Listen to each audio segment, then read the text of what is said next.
Dubai international స్టేడియంలో జరిగిన Asia cup 2025 final మ్యాచ్లో పాకిస్తాన్ను టీమిండియా 5 వికెట్ల తేడాతో ఓడించి తమ 9వ ఆసియా కప్ ట్రోఫీని సాధించుకుంది. తిలక్ వర్మ అద్భుతమైన బ్యాటింగ్తో 69 రన్స్ చేసి అజేయంగా నిలిచి భారత్ను విజయానికి చేర్చాడు. ఈ థ్రిల్లింగ్ మ్యాచ్ గెలిచిన వెంటనే భారత జట్టు సభ్యులు గ్రౌండ్ పైకి వచ్చి ఒకరినొకరు గట్టిగా హగ్ చేసుకుని సంబరాలు జరుపుకున్నారు. తిలక్ వర్మను సూర్యకుమార్ యాదవ్ ఉత్సాహంగా కౌగిలించుకుని ఆనందం వ్యక్తం చేశాడు.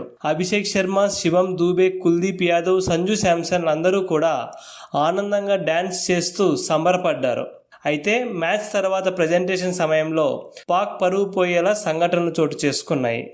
ఇప్పటికే హ్యాండ్ షేక్ ఇవ్వకుండా, పాక్ ఆటగాళ్లతో మాట్లాడకుండా, వాళ్ళతో ఫోటో సెషన్స్కు వెళ్లకుండా పాక్ పరువును సూర్యసేన బజారులో పెట్టేసింది. ఇక ఇప్పుడు ఫైనల్ మ్యాచ్ తర్వాత టీమిండియా పాక్పై డోస్ను మరింతగా పెంచి మంట పెట్టింది. అదే ఇప్పుడు హాట్ టాపిక్గా మారింది. మరి మ్యాచ్ తర్వాత ఏం జరిగిందో ఇప్పుడు మనం చూద్దాం. Pakistan cricket board chairman, Asia cup cricket council అధ్యక్షుడు ఇద్దరు ఒక్కరే. ఆ ఒక్కరే మొహసిన్ నఖ్వీ. ఈ నఖ్వీ పాకిస్తాన్ దేశానికి చెందినవాడు.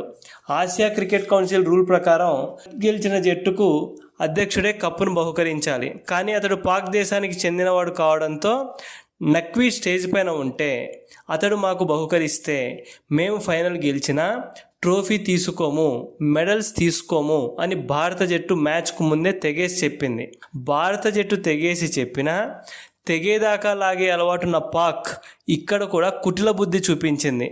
మ్యాచ్ అయ్యాక మొహసిన్ నఖ్వీ స్టేజ్ పైకి వచ్చాడు. దీంతో భారత ఆటగాళ్ళు ప్రజెంటేషన్కు వెళ్ళడానికి విముఖత చూపించారు, వెళ్ళలేదు.